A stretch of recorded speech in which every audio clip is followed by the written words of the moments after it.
حضور اگلا سوال مس طاہرہ یونس جو کلیپم سے تشریف لائی ہیں ان کا ہے. وہ غیر از جماعت خاتون ہیں. وہ کہتی ہیں میں یہ پوچھنا چاہتی ہوں، وہ یہاں تشریف فرما ہے جی وہ کہتی ہیں کہ میں یہ پوچھنا چاہتی ہوں کہ احمدی کو کیوں مسلمان نہیں مانا جاتا؟ اگر احمدی مسلمان ہیں تو مجھے کس طرح معلوم ہوگا کہ وہ احمدی مسلمان ہیں؟ ٹھیک ہے، بڑی اچھی بات ہے ماشاءاللہ. احمدی کو کیوں مسلمان نہیں مانا جاتا، اس کا ایک جواب تو مولوی دے سکتے ہیں. میں تو مانتا ہوں، اس لیے غلط آدمی سے بات پوچھ رہے ہیں.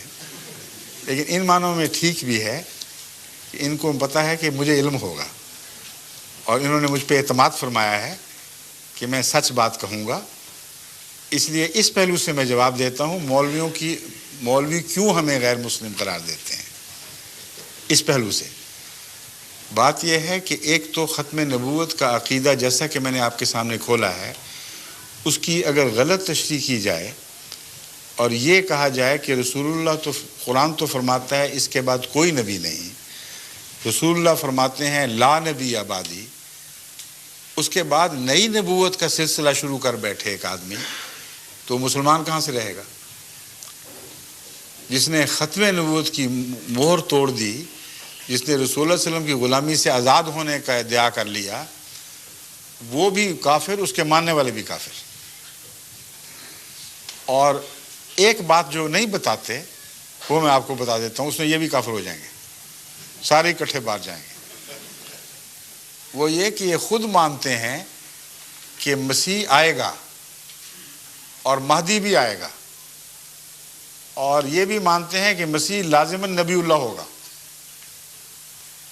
تو آئیڈینٹی کا فرق ہے، عقیدے میں تو فرق ہی کوئی نہ رہا. سارے یہ علماء تسلیم کرتے ہیں، آپ ان سے پوچھ کے دیکھ لیں کہ مسیح آئے گا تو نبی اللہ ہوگا کہ نہیں؟ کہیں ہوگا. امام مہدی خدا مقرر کرے گا کہ نہیں؟ کہتے ہیں مقرر کرے گا. اگر آپ امام مہدی کا انکار کر دیں گے تو مسلمان رہیں گے؟ سوال ہی نہیں پیدا ہوتا. وہی بات جب ہم کہتے ہیں تو ہم کافر یہ کیوں نہیں ہوتے کافر اس سے؟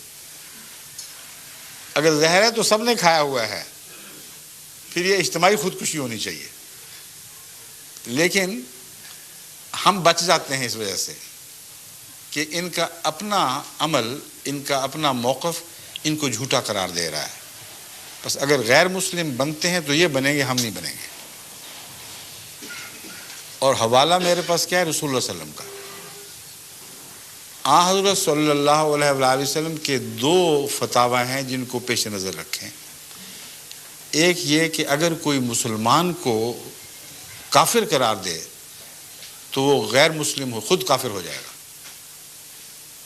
یہ وہ فتویٰ ہے جو علماء جانتے ہیں کہ صحیح ہے، اور اس کے متعلق کوئی بحث نہیں اٹھائے گی کہ کمزور حدیث کی بات ہے. اور حضرت مسیح موعود علیہ السلام نے ان کو کافر کہنے سے پہلے 12 سال تک مسلسل صبر کیا ان کے فتووں پر، اور یہ حدیثیں یاد کرائیں. آپ نے فرمایا کہ میں کسی کلمہ گو کو کافر نہیں کہنا چاہتا. میرا انکار بھی کرتے ہو پھر بھی میں کہہ سکتا. میرے دل میں یہ طاقت نہیں کہ میں کلمہ گو کو کافر کہہ دوں. مگر میں تمہیں یہ حدیث بتا رہا ہوں، اگر تم باز نہ آئے تو پھر محمد رسول اللہ علیہ وسلم کے فتوے کے خلاف میں کوئی فتویٰ نہیں دے سکتا.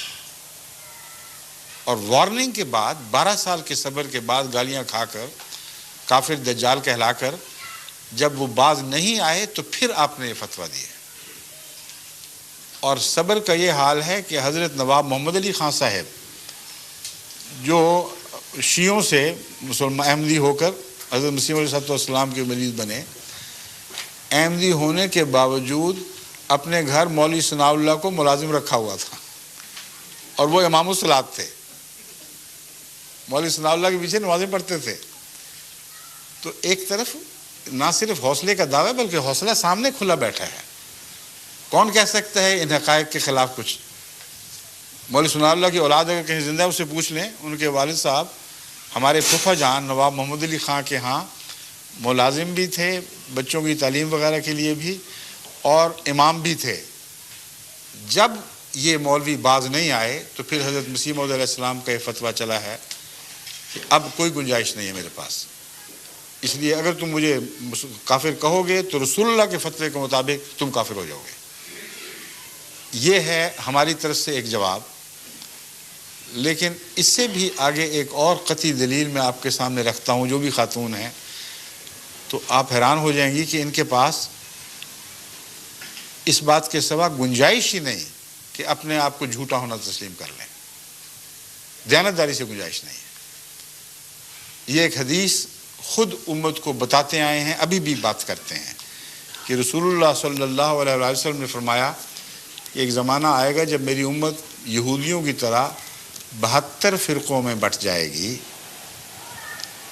یہ وہ حدیث ہے جسے مولوی عبد الوہاب صاحب جو وہابی فرقے کے سربراہ ہیں، انہوں نے بڑی شد و مت سے اپنی صداقت کی نشانی کے طور پر پیش فرمایا ہے۔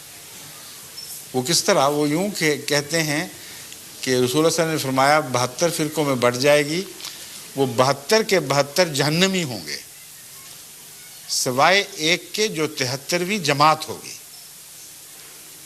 تو مولوی عبد الوہاب صاحب نے یہ دعویٰ کیا، ان کی کتب میں لکھا ہوا موجود ہے کہ میں جس فرقے کا بانی ہوں یہ وہ 73ویں جماعت ہے، جس کے متعلق یہ خوشخبری تھی کہ یہ تو پکے مسلمان اور جنتی، باقی سارے 72 کے 72 جہنمی ہیں۔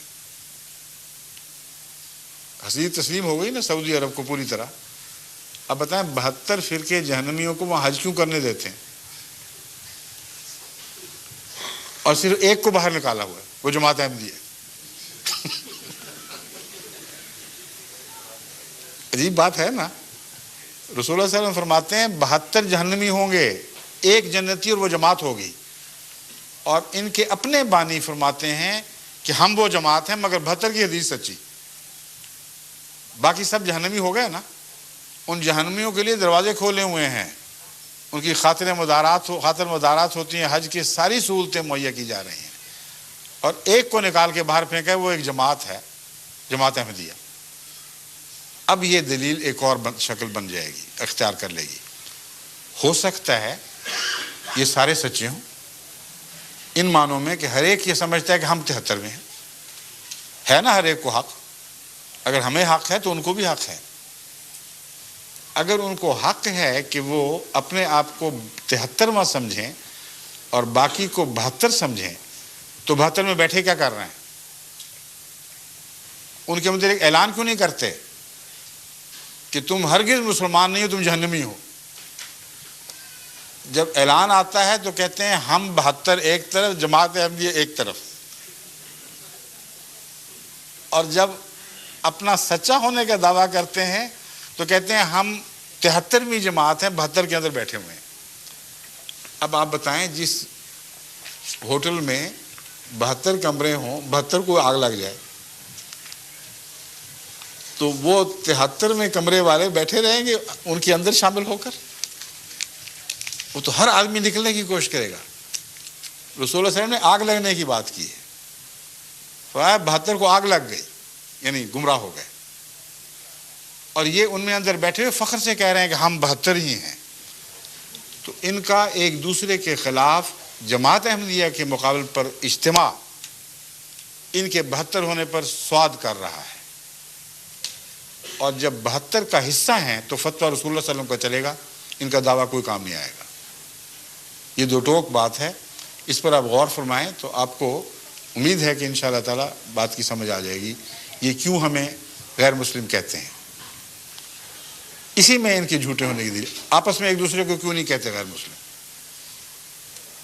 جب آپ 73 ہونے کا دعویٰ کر رہے ہیں، جن کو رسول اللہ صلی اللہ علیہ وسلم نے جہنمی کہہ دیا، غیر مسلم اور کیا ہوتا ہے؟ وہ کیوں نہیں کہتے؟ وہاں ان کی آوازیں کوئی دب جاتی ہیں، بزدل ہیں، تقویٰ نہیں ہے، سیاست کرتے ہیں، اس کے سوا کوئی مقصد نہیں۔ شیعوں کے اوپر دیکھیں کیسے کیسے فتوے ہیں جو سنیوں نے لگائے ہیں، شیعوں کے جوابی فتوے بھی بڑے سخت ہیں، مگر وہاں حج میں ان پر کوئی اعتراض نہیں۔ وہابی فرقہ توحید کے نام پر اٹھا تھا، اور سارے مزار جو ان کی عزت کی جاتی ان کو مٹا دیا گیا تھا، تمام احترام کی نشانیاں دور کر دی گئیں، لیکن بریلوی وہاں لاکھوں کی تعداد میں آتے ہیں جو داتا دربار کے سامنے بھی سجدے کرتے ہیں. جگہ جگہ پیر بنائے ہوئے ہیں, ان کے درختوں پر ان کے نام کی ٹاکیاں جو ہوتی ہیں, چیتھڑے, وہ لگائے ہوئے نشانی کے طور پر کہ اس پیر سے ہم نے بیٹا مانگا تھا, اس نے دے دیا. اس پیر سے نزلہ درست کروایا تھا, اس نے درست کر دیا. بھرے پڑے ہیں ایسے درخت ہزارے میں جن میں نیلی پیلی ٹلیاں لٹکی ہوئی ہیں. ایسے مشرکوں کو تو وہ اجازت دے دیتے ہیں اور کوئی پرواہ نہیں کرتے. سیاست بازی ہے, اس کے سوا کوئی بات ہی کچھ نہیں. تو ان کا فتویٰ بھی ویسا جیسا کہ ان کا عمل ہے. فرمائیے. اے شخص تو جان ہے ہمارا